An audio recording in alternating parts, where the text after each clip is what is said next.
এরে নবীর আশিক উম্মতের দল, ভালো করে শুনো, কয়দিন দুনিয়ার বাহাদুরি করবা? দুনিয়াটা কিছুই না, চোখ দুটো বন্ধ হয়ে গেলে দুনিয়া অন্ধকার হয়ে যাবে। আধা মিনিট চোখ দুইটা বন্ধ করে একটু ধ্যান করো। যদি তোমার আজকে রাতের বেলা মরণ হয়ে যায়, তোমার আপনেরা সবাই ঘর থেকে নামায় দিবে, নামায় বলবে তাড়াতাড়ি বাহিরে লাশটা নামাইয়া পলিথিন দিয়ে পেঁচায় রাখ, ভেতর দিয়ে দরজাটারে আটকায় ভিতরে বাতি জ্বালায় অপেক্ষা কর। টেলিফোন করে সবাইরে ডাকবে আর বলবে আয় আয় বাবারে তাড়াতাড়ি কবরে রাখতে হবে। এরে আল্লাহর গোলাম, সকাল হওয়া মাত্র কেউ যাবে ইমাম সাহেবের খবর দেওয়ার জন্য, হুজুর আমার বাড়িতে লাশ, জানাজা না পড়িয়া কেউ যাবেন না। কেউ যাবে কবর খনন করতে, কেউ যাবে বাঁশ বাগানে বাঁশ কাটার জন্য, কেউ কলা পাতা কাটার জন্য, কেউ যায় গরম পানি রেডি করতে, জীবনের শেষ গোসলটা দিয়া দিবে। এরে আল্লাহর বান্দা, তুমি একটু চিন্তা করো, দুনিয়াটা কিছুই না। এই জিন্দেগির এই চোখের সামনে কত লাশের মিছিল দেখলাম।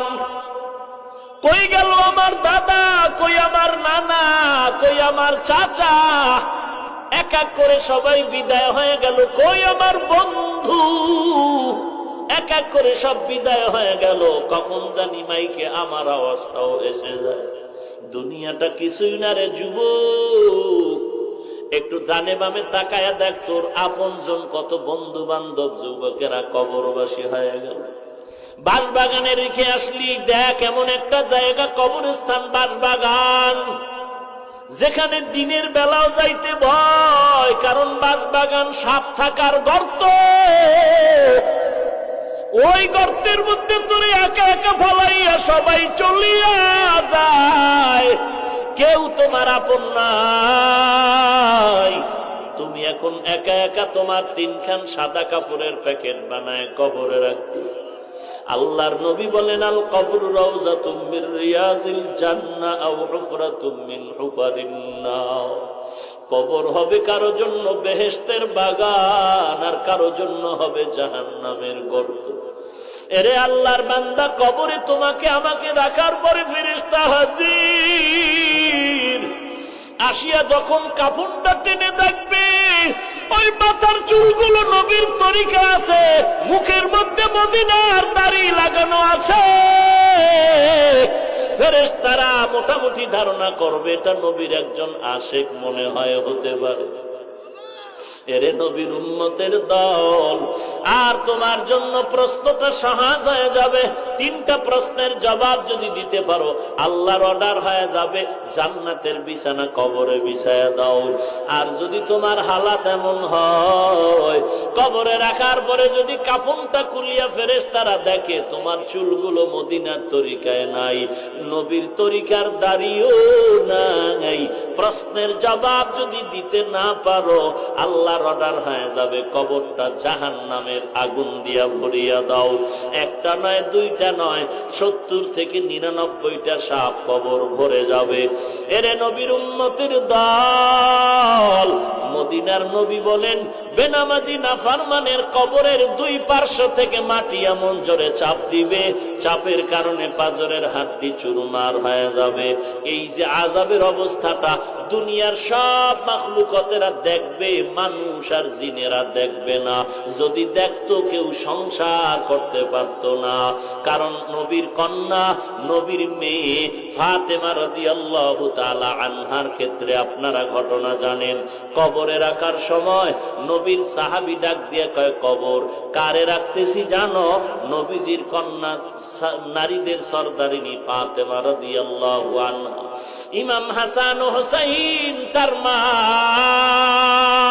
হযরত আলীর স্ত্রী, ব্যবহার খারাপ যেন না হয়। কবরের মাটির জবান খুলে গেল, ডাক দিয়ে কয়, রে সাহাবী, আমি মাটি ফাতেমাও চিনব না, হাসানের পরিচয় চলবে না। আমি মাটির ব্যবহার হবে ইমানের আমলের মাধ্যমে। যদি পরিচয়টা ভালো, আমল নিয়ে আসো, ব্যবহার ভালো হয়ে যাবে। আর যদি ব্যবহার আমল যদি খারাপ হয়, তো আমি মাটির ব্যবহার এতই যে কঠিন, এক সেকেন্ডের জন্য সার নাই।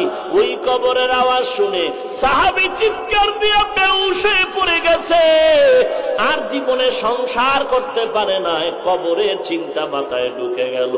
আল্লাহওয়ালাদের এই কান্না, এই কান্নার একটাই কারণ, কবরে আমার কি উপায় হবে। একবারও চিন্তা করছো রে যুবক, নামাজ পড়ো না, দাড়ি রাখো না, পর্দা করো না, মা বাবার কথা মতো চলো না, একটু চিন্তা করনি আল্লাহর কোরআন সত্য, নবীর কথা সত্য, আযাব নিয়ে গুনাহ নিয়ে কবরে গেলে শাস্তি সহ্য করতে পারবানি? যদি অন্তর বলে পারবো না, পায়ে হাত রেখে বলি তাড়াতাড়ি আল্লাহর কাছে তওবা করো, চোখের পানি ছেড়ে কান্না করো। এরে আল্লাহর বান্দা, দুনিয়াতে দেখছুনি সন্তানের বিরুদ্ধে মামলা হয়ে গেল, মা বাবায় কেমন কান্না কাঁদে, মা গিয়া পুলিশের কয় পায়ে ধরে বলছে সন্তানকে ছেড়ে দাও, আর অন্যায় করবেন, আমি মা সহ্য করতে পারি না, আমার বাবাও সহ্য করতে পারি না, খানা বন্ধ হয়ে গেল। এরে নবীর উম্মতের দল, দুনিয়ার শাস্তি থেকে বাঁচার জন্য যদি পুলিশের পায়ে হাত ধরতে পারো রে বাবা, জাহান্নামের আযাব কি এত কম? ওই জন্য বান্দা, তুমি কেন আল্লাহর কাছে কান্না করে ক্ষমা চাইতে পারবা না? নিজে কান্না করো, নিজে তওবা করো, আল্লাহর কাছে মাফ চাও। যদি দেখো তওবার নিয়ত আসে না, চোখে পানিও আসে না, ওরে কান্নাওয়ালা বান্দা যদি পাও, তার কাছে একটু মাঝে মাঝে দোয়া চাইও, কারণ চোখের পানিওয়ালার দোয়া কখনো খালি ফেরত যাবে না, সাদা দাড়িওয়ালাদের দোয়া কখনো খালি ফেরত যাবে না। এরে আল্লাহর বান্দা, হাসি তামাশা মনে করে লাভ নাই, আল্লাহর কাছে একটু মুহাব্বতের নজরে তওবা করো। আল্লাহর নবী বলেন, কান্না করো না, কান্না না করলে কান্নার বাহানা করো, চোখের পানিটা যদি ফেলে তওবা করো, গালের নিচে পানি যাওয়ার আগে তোমার জীবনের গুনাহ মাফ হয়ে যাবে। এরে যুবক, আল্লাহর গোলাম, তোমার মতো যুবক দাড়িওয়ালা নামাজির অভাব নাই, তোমার মতো যুবক স্কুল কলেজে পড়ে, নবীর তরিকা মতো চলে, চাকরি করে তরিকা মতো চলে, অভাব নাই। কয়দিন আর যৌবনের বাহাদুরি করবা? দুনিয়াতে তাকায় দেখো, দুনিয়াতে কেউ বাহাদুরি করে রক্ষা পায় না। আল্লাহর কাছে ক্ষমা চাও, মনটারে ছোট করে, মাথা নত করে, চোখ বন্ধ করে, জীবনের গুনাহের দিয়ে তাকাইয়া মনটাকে নরম করে আল্লাহর মহব্বতের ডাক দাও, তওবার নিয়ত করো, আল্লাহ তুমি আমাকে মাফ করে দাও। আমি বান্দা আমল নামার দিয়ে তাকায় দেখি গুনার কারণে আমার হাত না পাক, চোখ না পাক, অন্তর না পাক, জিহ্বা না পাক, আমার মনে হয় আমি জাহান্নাম ছাড়া আমার উপায় নাই। তবে এই ময়দানে বহু আল্লাহওয়ালা, দাড়িওয়ালা, কান্নাওয়ালারা আছে। ও আল্লাহ, তুমি একজনার দিয়ে রহমতের দৃষ্টি দিলে আমাকেও মাফ করে দাও। এই নিয়ত করে তওবা করো, গলা ছুরি আসবে আর নামাজ ছাড়বা না, বেপরদায় চলবো না, মা বাবার সাথে বেয়াদবি করবো না, আলেম ওলামাদের বিরোধিতা করবো না। তওবা করার যদি খাঁটি নিয়ত হয়, মুনাফিকি না থাকে, আল্লাহর মোহাব্বতে তওবার নিয়তে দুটো হাত আল্লাহকে দেখায়া দাও। আয় আল্লাহ, সবার হাত আপনি কবুল করে নেন, সুন্নতের আমলওয়ালা জিন্দেগি দান করেন। আয় আল্লাহ, হাকিকতে সুন্নতের আমলের তৌফিক দান করেন। আল্লাহ, ও দয়ার মালিক, আমাদের হাত খালি ফিরাইয়া দিয়েন না। আয় আল্লাহ, আমাদের তওবা কবুল করে নেন, তওবার উপরে মজবুত হয়ে চলার মতো তৌফিক দান করেন। আমিন। আলহামদুলিল্লাহি রাব্বিল আলামিন, ওয়াসসালাতু ওয়াসসালামু আলা সাইয়্যিদিল আমবিয়াই ওয়াল মুরসালিন ওয়া আলা আলিহি ওয়া আসহাবিহি আজমাইন। ইয়া আরহামার রাহিমিন, ইয়া আরহামার রাহিমিন, ইয়া আরহামার রাহিমিন।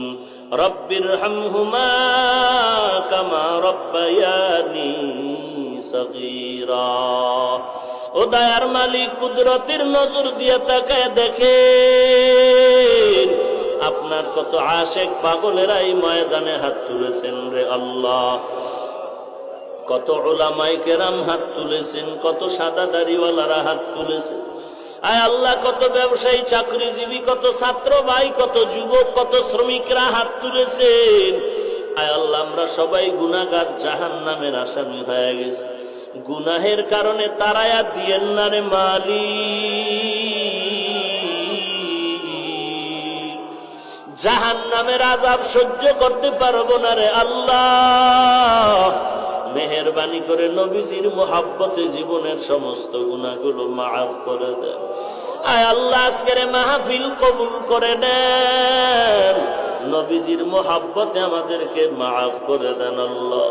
সুন্নতের আমলওয়ালা জিন্দেগি দান করেন। কামাই রুজি ব্যবসা যারা করে হালাল ভাবে বরকত বাড়ায় দেন।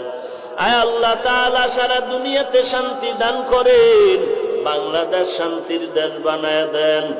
দিনের জন্য, দেশের জন্য যারা জীবন দিল মাফ করে দেন।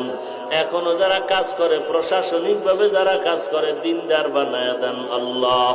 5 ওয়াক্ত নামাজ বা জামাত আদায়ের তৌফিক দান করেন। আয় আল্লাহ, বাতিলের মোকাবেলায় বিজয়ী করে দেন। আয় আল্লাহ, সমস্ত মসজিদ মাদ্রাসা কবুল করে নেন। গায়বী খাজানার থেকে সমস্ত প্রয়োজনের ব্যবস্থা করে দেন। আয় আল্লাহ তাআলা, অন্যান্য প্রতিষ্ঠানগুলো নবীর আদর্শওয়ালা বানায় দেন। মা বোনদের পর্দানিশি আবেদা বানায় দেন। ছেলে সন্তান নেককার দিনদার বানায় দেন। আয় আল্লাহ, নেককার সন্তানের মা বাবা হওয়ার তৌফিক দান করেন।